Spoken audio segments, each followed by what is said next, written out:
about me and my journey, and hopefully by the end of our time together, you'll have forgotten that another Zuckerberg even exists.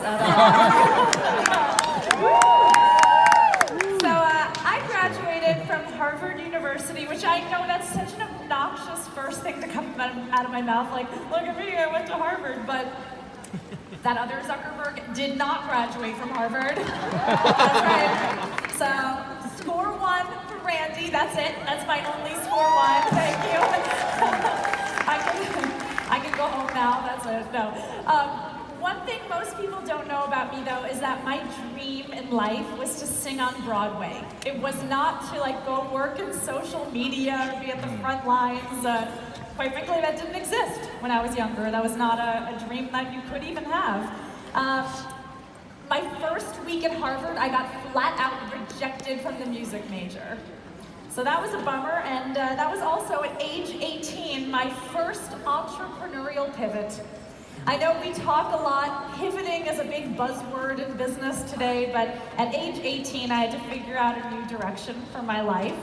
And luckily, I developed a huge interest for marketing and business. After I graduated, I went to work at Ogilvy & Mather, a big ad agency in New York City.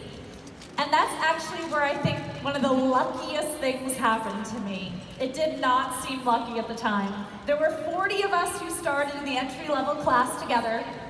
39 of them got staffed on these glamorous campaigns with celebrities and movie stars and television studios. I got staffed on a brand new team the agency was starting called Digital and Interactive Marketing, and I was pissed off. I did not want to be on that team. I wanted to be with the celebrities. I called my mom, I cried. I was like, Mom, I'm in a dead-end job. What is this digital marketing thing? I want to be with the movie stars. Well, fast forward 2 years, and all those other 39 people, all they were doing still was getting coffee on television sets, and I was leading a team at age 23 years old. And it's around then that I started getting phone calls, emails, text messages from my brother saying, hey Randy, I started this thing called the Facebook and I could really use someone who knows a bit about digital marketing. Let me translate that for all of you guys.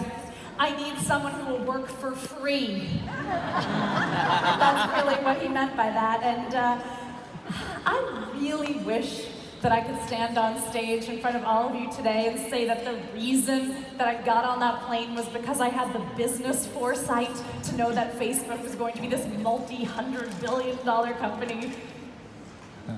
Let's be real though, he was like, Randy, I will buy you a free JetBlue plane ticket to California, and I was like, cool, I'm in. And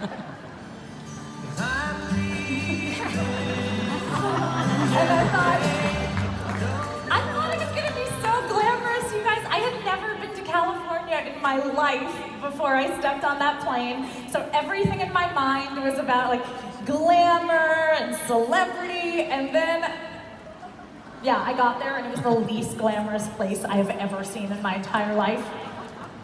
These guys were coding around the clock. I'm pretty sure they consumed only Red Bull and Twinkies for 4 straight days when I was there. And I thought, wow, Randy, you've made some pretty bad decisions with your life. This is very questionable. But there was something I couldn't quite put my finger on, you guys. There was this just incredible passion that I had never seen in a corporate environment before. These guys, in the middle of the night, coding, you could just truly see that they believed they were going to change the world.